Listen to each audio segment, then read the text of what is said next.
itu jawaban untuk part kedua dari pertanyaan yang tadi. Yeah. Tapi tadi gue mau kayak nyambungin kayak yang tadi lo ucapin kayak mungkin ada orang yang berapa tahun yang lalu kan orang semuanya nganggap mental issue tuh kayak nih di diri lo doang tuh perasaan lo doang atau kayak lo lagi overwhelm aja kali atau kayak lo kurang iman kayak gitu-gitu segala macam. Dan mungkin itu jadi salah satu yang bertentangan juga ya dari dulu sampai sekarang. Sains dan agama itu kan selalu bertentangan dari kapanpun itu terjadi gitu loh. Tapi kalau satu yang gue bisa bilang menurut gue ketika seseorang bisa menjadikan agama untuk dia kayak istilahnya mereka nyaman dengan agama dan mereka bisa lebih tenang, misalnya kayak mereka punya mental issue dan mereka juga percaya dengan agama mereka dan mereka sholat, misalnya contohnya mereka sholat atau mereka ke gereja dan mereka menjadi lebih tenang dengan mereka dengan kepercayaan mereka itu. Menurut gue itu juga bisa jadi salah satu terapi yang mereka bisa lakukan gitu loh. Tapi kalau misalnya untuk orang yang memang mereka tidak percaya atau mereka juga tidak ketika mereka melakukan itu mereka tidak mendapatkan ketenangan, menurut gue itu juga nggak apa-apa gitu loh. Jadi kayak ketika lo mau menyelesaikan permasalahan mental issue lo dengan agama, dan itu works, it's good for you. Tapi kalau it doesn't work ya udah you seek help from others gitu loh dengan profesional atau mungkin dengan lo lakuin terapi lain gitu loh. Jadi menurut gue nggak salah juga orang untuk nyari ketenangan di agama gitu. Kadang kan banyak juga sekarang yang kayak bilang kayak enggak gara-gara lu kurang agama segala macam bla bla bla, malah jadi kayak nyerang agamanya gitu loh. Menurut gue sih nggak perlu juga nyerang agamanya karena memang ada juga gue lihat teman-teman gue beberapa yang mereka memang punya mental issue dan mereka actually bisa kebantu dengan mereka sholat dan dengan mereka ke gereja, mereka curhat dengan Tuhannya gitu loh. Mereka ngerasa mereka akan istilahnya mereka nyaman dengan itu gitu loh, dan itu menurut gue juga nggak apa-apa untuk jadi salah satu terapi lo gitu loh. Dan ya untuk orang yang nggak percaya ya nggak bisa dipaksain juga gitu loh. Makanya kan kita nggak bisa sama-sama memaksakan kepercayaan kita ke orang gitu loh. Kayak whatever works for you nggak berarti works buat orang juga gitu loh. Itu sih menurut gue. Gimana, Dok? Menurut lo? Gue ingat banget waktu itu guru gue, guru besar psikoterapi Prof. Faris namanya. Itu nanya kayak gini pas ada pasien datang. Menurutmu ketika saya memberikan saran untuk sholat, apa perasaanmu? Gue kaget waktu dia nanya kayak gitu. Ngapain dia nanya persepsi tentang sarannya dia. Ternyata yang mau ditangkap tuh kayak gini. Enggak semua orang nyaman dengan pendekatan agama. Bahkan dia ngomongnya, pendekatan agama tuh kayak pedang bermata dua. Kalau dia memang beliefnya selaras sama itu akan kebantu. Kalau enggak, itu malah akan kayak ngasih stigma. Oh, kamu ini adalah kesalahan personalmu untuk berada di sini karena kamu kurang ibadah, karena kamu kurang sholat. Padahal orang yang datang udah mungkin ngalamin shame, udah malu sama kondisinya. Disalahin dengan agama, kan double ya, combo ya. Jadi perlu dicek dulu tuh, kira-kira lu nyaman nggak kalau gue pakai pendekatan agama? Kalau enggak, maka kita pakai pendekatan lain. Itu pun harus dicek sebenarnya sama kesesuaian antara value sang pasien atau sang klien dengan pendekatan yang dipilih sama terapis, itu perlu dicek. Jadi menurut gue sih gue sepakat banget. Bukan tentang agama versus psikolog psikiater, bukan, karena gue nggak pernah berniat menjadi nabi atau Tuhan sih kayaknya ya. Gue nggak pengen disembah, sumpah nggak. Gue cuma pengen jadi psikiater doang, udah. Di follow aja sama di subscribe. Iya, follow boleh di follow, jangan disembah, jangan. Oke, sih. Karena gue juga yang kayak gue bilang tadi, kayak pendekatan gue di BT, dialectical behavioral therapy, kita ada dalam hal-hal tertentu, misalnya kayak mindfulness, kita ada bahas tentang kayak spiritual approach itu kan. Tapi sebenarnya spiritual approach sekalipun nggak semua orang bisa itu, tapi ada orang-orang tertentu yang it works really well for some people, and bahkan untuk orang yang tidak beragama sekalipun, sebenarnya yang namanya spiritual well-being itu adalah keterkaitan atau keterhubungan orang tersebut dengan the universe atau semesta untuk orang-orang tersebut gitu ya. Jadi kadang-kadang mungkin itu yang salah dipersepsi sama orang, kalau yang namanya spiritual well-being itu harus bersifat agamais, dalam arti misalnya sesuatu yang berhubungan dengan ketuhanan dan sebagainya gitu. Dan nggak semua orang cocok gitu sih intinya sih kalau menurut gue gitu. Dan sebenarnya kayak ada orang-orang tertentu yang tidak beragama, tapi value-value agama mereka tuh pick up banget gitu. Mereka sangat menggunakan itu. Misalnya salah satu dosen gua, dosen health psychology, kalau lu pada cek di Google namanya Profesor Robert Emmons, itu keren banget ya. Dia tuh dia punya research itu literally cuma tentang gratitude, tentang bersyukur. Dan dia banyak menggunakan literatur dari Alkitab dan sebagainya. Tapi dia sendiri bukan seorang yang agamais gitu loh. Tapi dia punya research itu sangat evidence based. Ada statistiknya, ada kayak berapa kayak persentase orang yang feeling like better after like gratitude, itu complicated bahkan gitu. Itu sangat scientific gitu loh. Jadi sebetulnya instead of melihat agama dan psikologi atau psikiatri sebagai sesuatu yang oksimoron atau bertentangan, gue kadang melihat sebagai paradoks. Sesuatu yang terlihat bertentangan, tapi bisa jadi sejalan. Itu sih kalau dari gue ya. Gimana? Yep. Gue Gitu. setuju banget karena gue jujur gue orangnya mungkin kalau kalian lihat gue tidak terlalu agama, tapi gue sebenarnya ritual gue tuh kenceng banget. Gue bisa, Mantap. gue bisa banget sesuatu yang tidak dengan agama ya. Misalnya kayak gue baca tarot misalnya. Oke, di sini mungkin kepercayaan gue terhadap tarot itu mungkin berbeda dengan mungkin kepercayaan orang-orang mungkin dan yang lagi nonton juga kayak tentang tarot. Aduh itu musyrik apa segala macam ya. Ya udah, itu kan kepercayaan gue dan kembali lagi gue nggak pernah memaksakan untuk gue kayak bikin kalian untuk percaya juga, dan sebaliknya ya gue harap kalian juga kayak gitu loh. Jadi kayak ini sekedar sharing aja sih, kayak kalau gue sih gue ya dengan cara mungkin kayak gue mendekatkan diri gue dengan bukan mendekatkan ya, kayak mau mendekatkan diri gue dengan alam, itu mungkin cara gue untuk bisa lebih tenang aja sih. Nggak tahu kenapa yang kayak dimana gue mungkin yoga di alam segala macem, gue ngelukis di alam, itu mungkin salah satu cara spiritual gue untuk kayak gue lebih tenang aja sih, karena gue ketika deket dengan alam dan gue jauh dari gangguan-gangguan seperti HP dan orang-orang, itu ngebantu gue banget untuk bisa actually mikir secara rasional sih gitu. Itu kalau gue. Tapi sebenarnya karena itu sih ya kita jadi, gue sama dokter lu udah tahu belum sih, gue sama si Karin lagi mau bikin platform.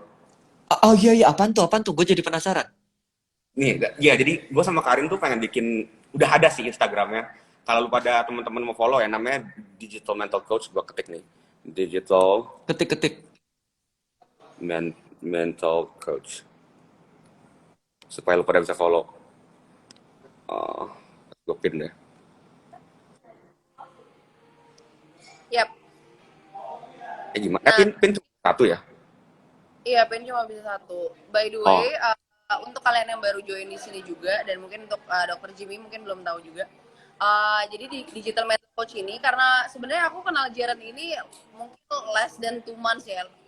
I think it's a month.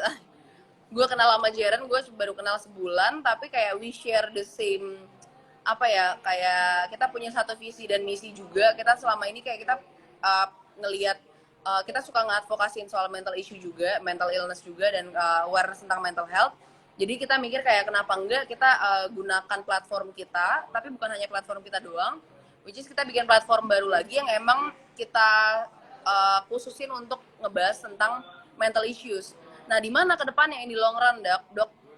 Kan sebenarnya kalau misalnya kita lihat sekarang kayak untuk aplikasi untuk nge-connect-in antara pasien, antara orang-orang ini yang misalnya mereka mau curhat ke psikolog atau mereka juga mau berobat ke psikiater, mereka itu kan susah kan, karena kayak akses untuk kayak aplikasi yang mereka bisa kayak sekarang, apalagi kan untuk kita ke rumah sakit kan emang lagi susah aksesnya karena COVID juga.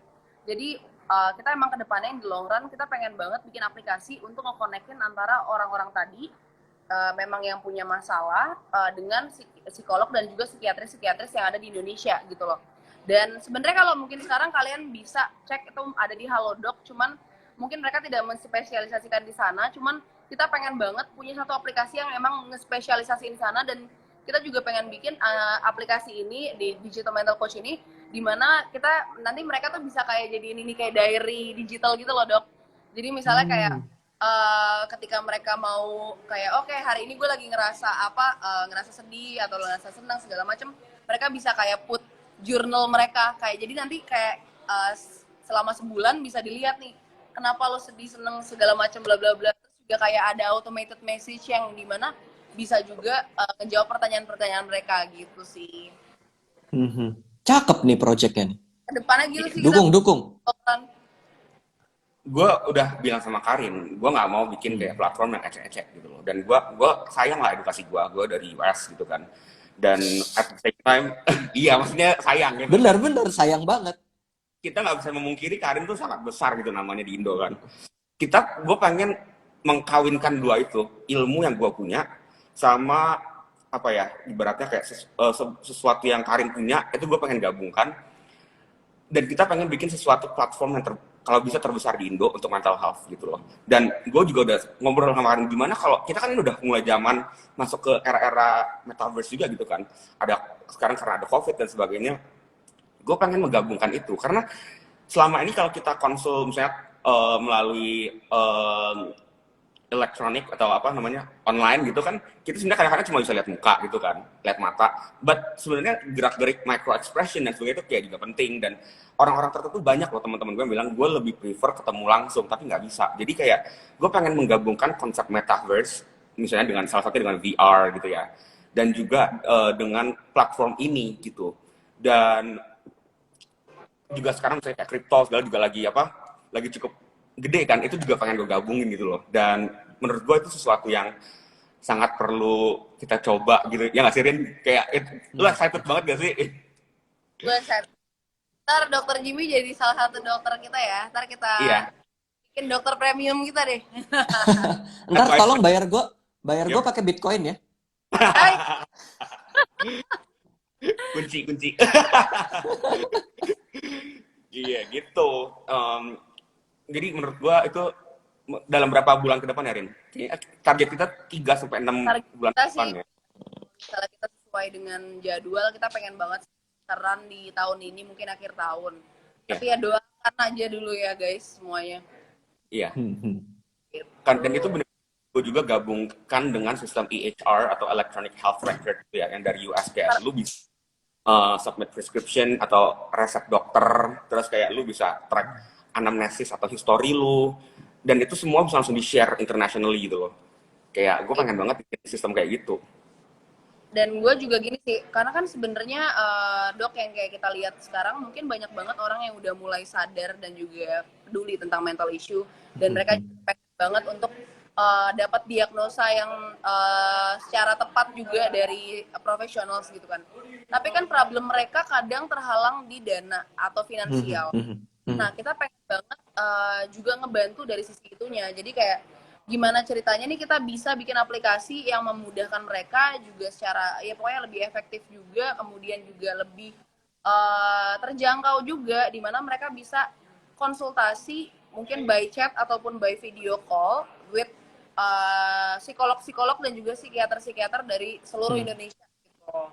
Jadi ketika mereka punya tempat tinggal mungkin di daerah dan di sana juga kesulitan untuk yang namanya psikolog atau psikiatris yang bagus, mereka bisa reach psikiatris dan juga psikolog yang bagus di Jakarta ketika mereka istilahnya mereka punya HP dan juga punya internet dan punya aplikasinya gitu loh. Jadi kita mempermudah itu, mengkonekkan pasien-pasien tadi dengan kayak pekerja-pekerja kesehatan juga gitu sih. Interesting idea menurut gue sih. Yap. Pasti dok. Iya? Lagi mungkin mau ada komen atau feedback atau mungkin ada tadi pertanyaan yang kamu save nggak, yang pengen kamu jawab? Tadi banyak banget pertanyaan buat kamu, kayak orang-orang lagi expect kamu untuk jawab pertanyaan mereka deh. Mereka excited banget dari tadi.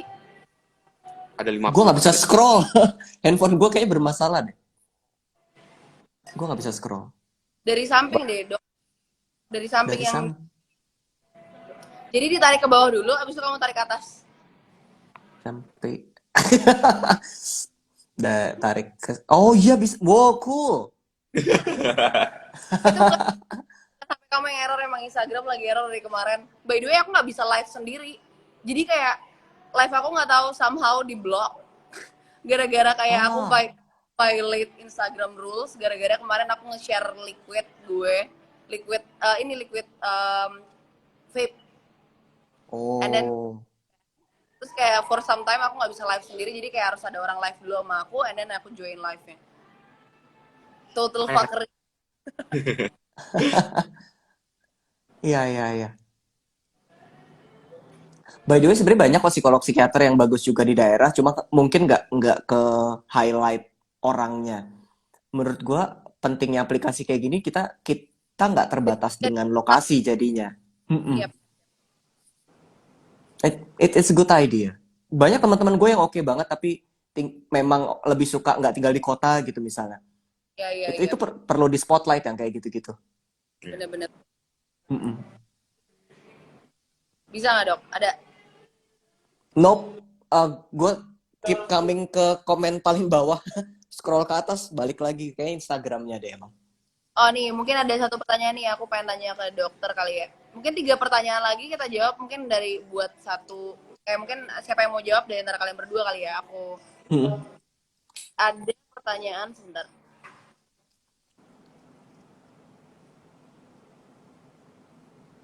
Dari Putri Wulan, apakah afirmasi positif dapat menyebabkan toxic positivity? Nah, ini kayak menurut aku pembahasan yang kayak menarik banget karena orang kurang aware juga sih tentang toxic positivity dan apa sih toxic positivity dan emang ada gitu loh. Dan gimana bentuknya? Mungkin dari Dokter Jimmy dulu atau mungkin dari Jaren? go ahead Siapa dok. duluan, Jar? Gue dulu, oke. Menurut gue clue utamanya di sini, menurut gue loh ya. Hmm, Positif tuh jadi toxic ketika kita benar-benar nggak mau ngerasain yang negatif. Jadi pokoknya positif terus. Nah, di situ potensi bahayanya. Kayak ada orang cerita tentang sesuatu yang nggak menyenangkan, oh nggak boleh harus positif. Kita nggak mau ngerasain yang negatif, baik dari dalam ataupun luar, pokoknya harus positif. Nah, itu bisa toxic. Oke. Kalau seandainya, misalnya seandainya, gue afirmasi positif, tapi gue tahu kok sebenarnya perasaan buruk itu wajar, gue down itu oke, cuma mungkin ini gue lagi pengen presentasi nih, jadi gue butuh buat boost energi dulu. Muka gue ganteng, lebih ganteng dari Jaren gitu kan misalnya ya, untuk meningkatkan percaya diri, misalnya gitu, Karkik, misalnya, karkik orang. misalnya begitu. Menurut gue sih nggak apa-apa. Itu bukan toksik karena gue masih menyediakan ruang kalau perasaan-perasaan yang nggak nyaman ini sebenarnya adalah hal yang wajar untuk gue alamin. Tapi ketika itu gue nggak mau rasain, nah siap-siap tuh. Kita pasti jadi toksik. Menurut gue gitu. Dari Jaren gimana? Menurut gue setuju sih sama dokter Jimmy. Terutama lu sering gak sih dengar kayak seorang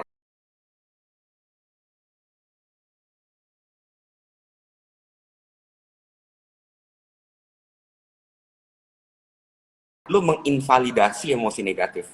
Sedangkan gue selalu ini hampir kayak setiap minggu kalau lu lihat story gue pasti ada satu kali gue post emosi kamu tuh valid. Semua emosi kamu tuh valid. Nggak ada emosi yang nggak valid. Terkadang yang nggak valid itu justru adalah pemikiran kamu. Saat kamu berpikir misalnya aku nggak boleh sedih, aku harus kuat dan aku harus kuat apa ya? Jadi kalau sedih itu artinya nggak kuat gitu. Nah itu menurut contoh-contoh toxic positivity. Tapi kalau dari perspektif gua positive affirmation atau afirmasi positif itu adalah em, sesuatu atau kayak sesuatu yang lu katakan ke diri lu untuk mereinforce sesuatu yang udah lu lakukan dan itu sesuai dengan ekspektasi atau goal lu. Misalkan lu hari ini punya goal, gua hari ini mau mengerjakan PR 5 kalau gue bisa maka gue akan mereward diri gue. Terus setelah 5 kali lu mereward diri lu dan lu akhirnya lu mengatakan ke diri sendiri, oh Jaren, you did a really good job. Itu menurut gue definisi afirmasi positif yang lebih akurat gitu daripada instead of kayak kamu harus selalu positif, kamu harus selalu Nah, oh, gitu. oh. Bener, bener. Gue juga sering ngalamin sih. Mungkin dari beberapa teman-teman gue, tapi ya nggak terlalu deket sih. Mungkin mereka yang kayak, tapi kan lu kan lu nggak boleh sedih, what? Terus, what makes me different from others? Kayak gitu sih. By the way, gue kan lagi ada acara nih. Mungkin kalian bisa lanjut ngobrol-ngobrol lagi. Dan untuk kalian yang di rumah, bisa tanya-tanya lagi nih sama Dokter Jimmy, sama ini ilmuwan satu ini. Jadi kalau kalian mau tanya-tanya dari sisi yang lebih mungkin mendalam lagi, mungkin sebentar lagi nih mereka bisa jawabin lagi pertanyaannya. Tapi gue harus pamit undur diri dulu. Next kita akan live lagi atau mungkin kita mendingan podcast aja kali ya Dokter Jimmy ya. Podcast is good ya, podcast is good kayaknya ya. Jadi bisa lebih detail lagi, lebih terperinci, dan kita bisa lebih istilahnya terstruktur lagi lah pertanyaan-pertanyaan. Nanti kita bisa filter juga dari netizen gimana pengennya apa gitu. Oke, aku pamit undur diri dulu guys. Silakan yang mau konsultasi bisa konsultasi nih, lagi konsultasi gratis dengan mereka berdua. Oke. Oke, see you. Guys. Thank Bye-bye. you. Salam kenal Dokter Jimmy. Bye. Salam Jeff. kenal, bye-bye. Kita juga bentar lagi ya, kan lu mau tidurin anak kan? Iya, gue mau benturin anak. Dan paling 15 menit lagi juga mati sendiri, nggak usah diapa-apain. Tadi kita mulai 8.30, paling ya 5 menitan lagi kali ya? Iya kali. Ya udah, sampai 9.30-an lah. Kita mungkin jawabin orang kali ya? Jawabin komen. Apa nih? Gue nggak bisa scrolling, cuy. Gue nggak bisa scrolling. Nggak bisa. Ntar gue coba cek. Ada pertanyaan.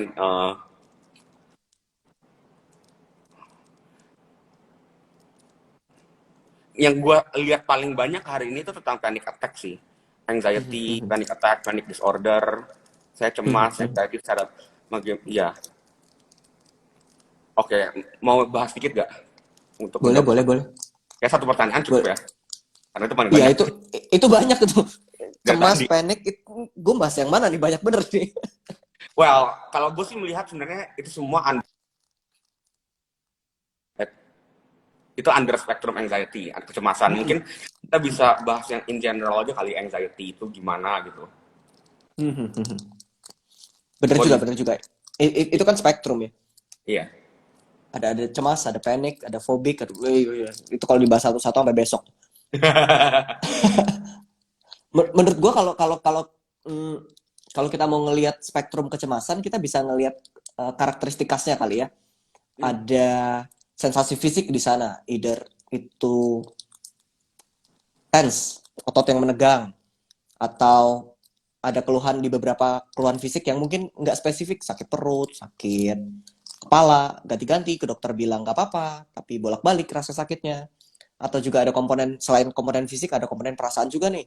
Khawatir, cemas, takut. Bukan cuma khawatir, cemas, takut, tapi khawatir, cemas, takut yang intens dan ngeganggu keseharian. Dan mungkin, nah ini nih mungkin nih. Mungkin nggak ada penyebabnya. Maksudnya, mungkin nggak ada yang kita pikirin. Karena banyak banget nggak sih yang punya gangguan kecemasan terus ngomong kayak, tapi saya nggak tahu apa yang saya pikirin, tapi saya nggak lagi mikirin apa-apa. Iya, emang Anda tidak butuh memikirkan apa-apa jika itu memang gangguan kecemasan. Pikiran bisa muncul setelahnya, maksudnya bukan sebagai penyebab, tapi ya dalam prosesnya akhirnya muncul tuh pikiran-pikiran tambahan yang memperburuk kecemasan yang ada.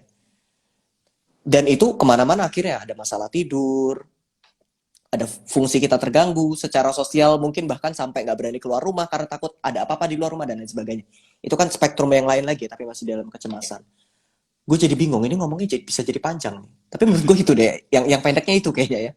Iya, sebenarnya kalau menurut gue kuncinya adalah dari semua spektrumnya nih ya. Ada panic disorder, ada generalized anxiety disorder, ada spesifik fobia, agorafobia, dan lain sebagainya.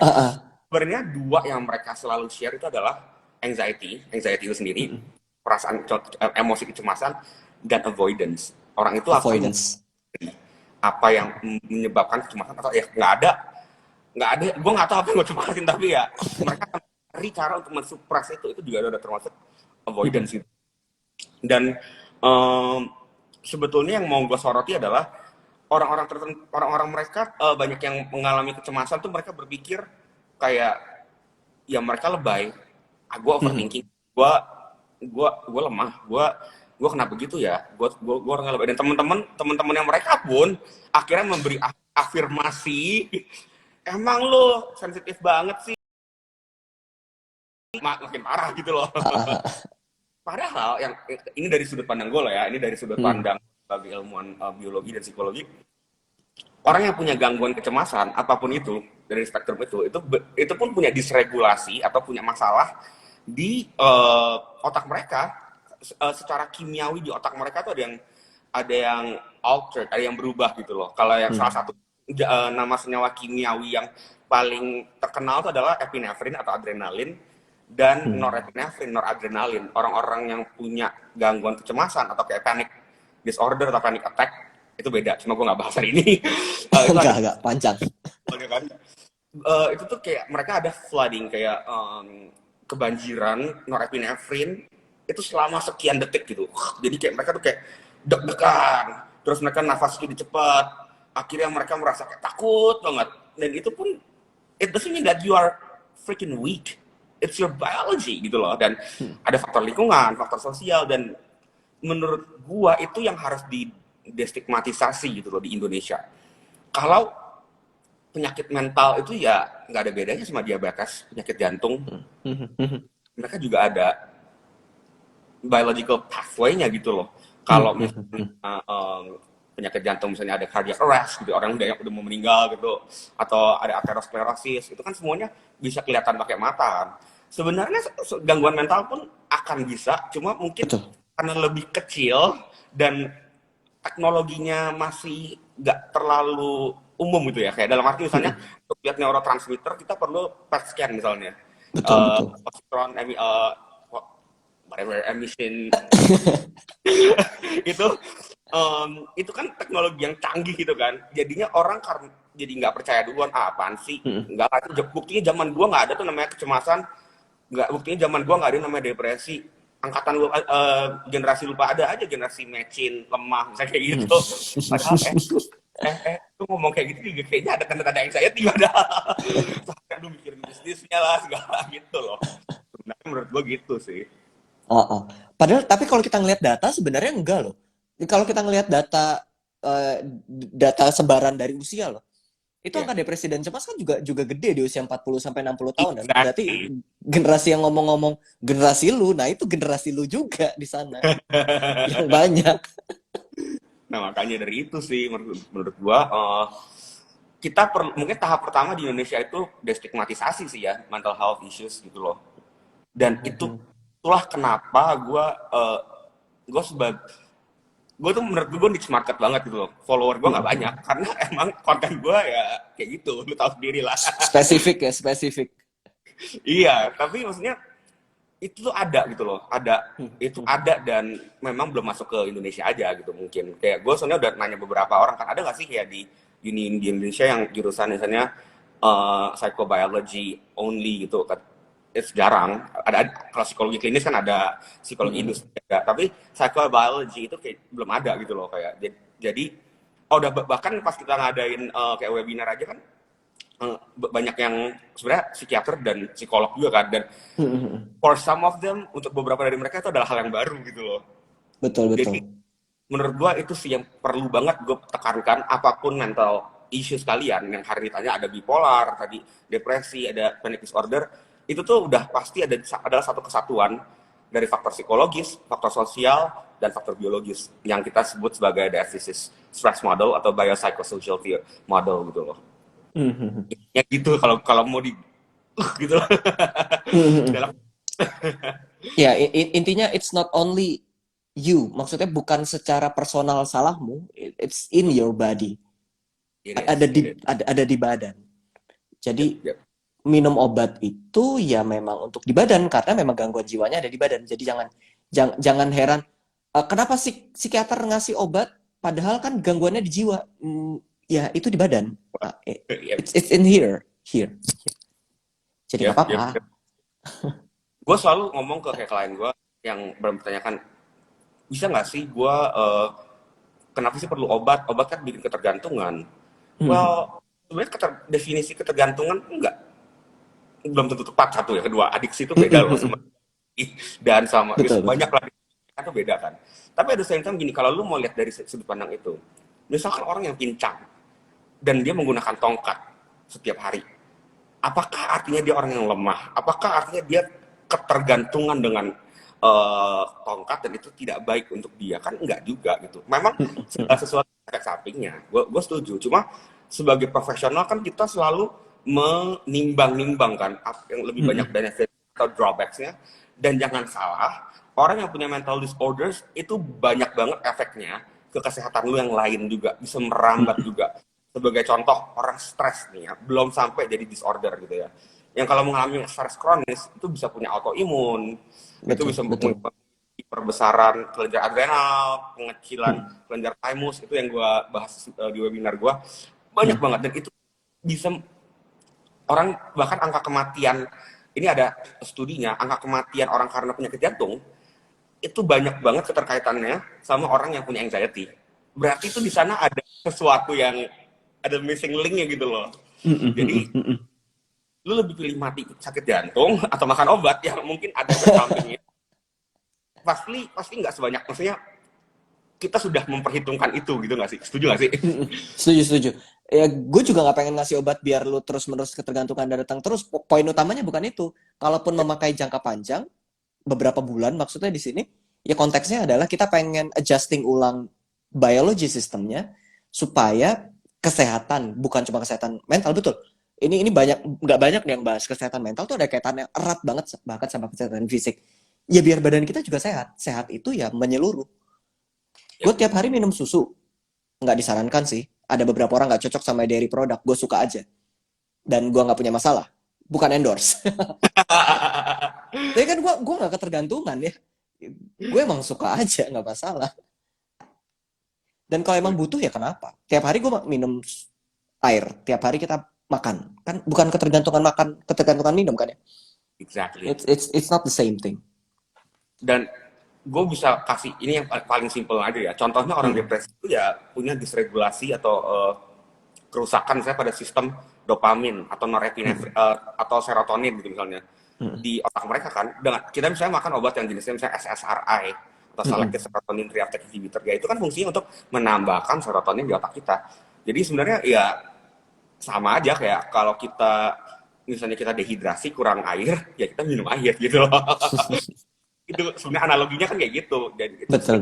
menurut gua yang harus di destigmatisasi di Indonesia. Gitu Betul. Minum obat itu nggak salah, pergi konsul itu nggak salah. By the way, gue konsultasi ke psikolog sampai sekarang sebulan sekali, walaupun nggak ada keluhan. Ada sih pasti ngeluh sih. Maksudnya ya kita, I mean nggak sesuatu yang major pun nggak apa-apa untuk dibicarakan sama psikolog. Dan nggak apa-apa, gue aja ke psikolog. Jadi kenapa? Nggak apa-apa dong ya. Ini Jaren ke psikolog nih. Yep.